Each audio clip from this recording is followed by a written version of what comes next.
नमस्कार बंधु आपण कौन मीडिया को विश्वास करती कि मीडिया जहाँ टीवी बा दूरदर्शन रे देखौजी ता कौन सत्य अटे कि से गुड़िक तथ्य कौन सदाबले सत्य अटे कि ना यह एक प्रचार आजिर भिडियोर सबुठु बड़ प्रश्न कौन मीडिया को सतरे सरकार किणी नहीं छंदी कि चलंदु से विषय रे आमे भिडियो रे देखिया।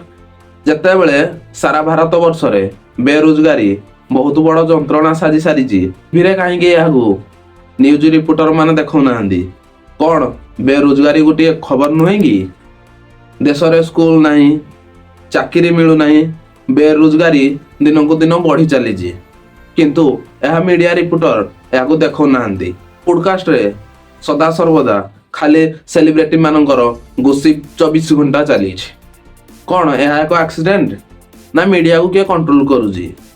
आम देश रे मीडिया को चतुर्थ स्तंभ कहुई कारण मीडिया सरकार प्रशासन कॉर्पोरेटर समस्त को कंट्रोल करे केवल ता प्रश्न द्वारा ता बूम द्वारा एले एबे देश रे हेउची कोन किंतु जदि एई स्तंभ को केही जणे जदि कंट्रोल कर दिए जदि सत्य बंद हो गला एवं मिथ्या को समस्ते खबर मानि नेले तेबे लोकतंत्र केमिति बंचिबो। बंधु एक तथ्य जानी कि भारत रे प्रमुख मीडिया चैनल मानक मध्यरु 70 रु 80% मीडिया କିଛି ଗଣନୀୟ कॉर्पोरेटर ग्रुप मध्यरे कन्स्ट्रेंट କରିଛି अर्थात जे जेतिकी टंका दउची से तार सेतिकी नैरेटिव तैयारी करूछि।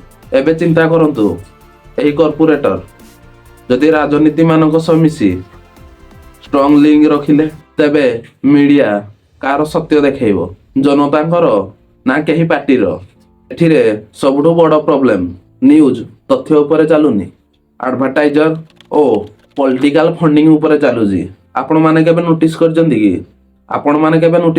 कि किछि बड़ विवाद विषय रे जहा को सोशल मीडिया रे लक्ष लक्ष लोक आलोचना करछंदी टीवी रे सेमिति खबर काहेकि देखौ नांदी कि से खबर टीवी रे बिल्कुल भी नहीं।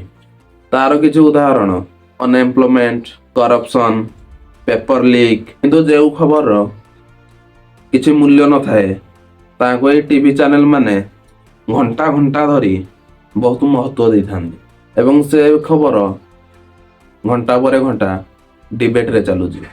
कारण मीडिया जते बेले गवर्नमेंट आर्ट्स ऊपर निर्भर करे सेते बेले क्रिटिकल न्यूज प्राय सेल्फ सेंसरशिप हो जाए।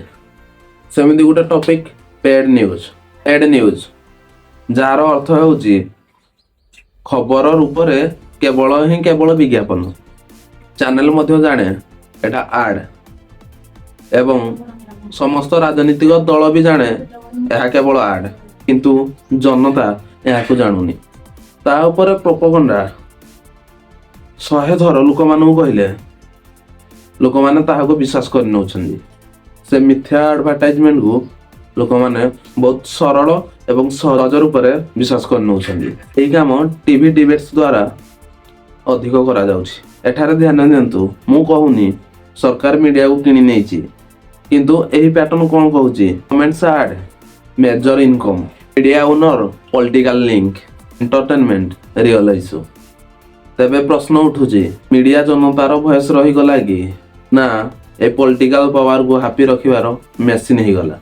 इंडिपेंडेंट जर्नलिस्ट तांकर फंडिंग सेफ्टी रिसोर्सेस कहीं हराउछंदी कारण सतगत सांबादिक प्रॉफिटेबल नुहे किंतु जे मीडिया प्रोपोगंडा करथाए से सेतिकी प्रॉफिटेबल हेई थाए। सेथिबाई अल्टरनेटिव प्लेटफॉर्म एमिति कि यूट्यूब गूगल एवं सोशल मीडिया थ्रू लोक माने सत्य को खोजुछंदी एवं सेथिबाई आपण माने ए वीडियो को देखुछंदी। मीडिया सेतेबेले फ्री हेबो जेतेबेले आम परिका ऑडियंस फ्री हेबे। बंधु मीडिया कार प्रॉपर्टी नुहे यह आमर वॉइस। एबे प्रश्न आपन पाखरे मीडिया सत्य देखाउची कि ना जहाँ देखाइबा को सरकार कहूची से ताहा देखौची। जदि आज आपण प्रश्न करिले तेबे काली मीडिया चेंज हेबो एवं सेही दिन रे लोकतंत्र बंचिबो।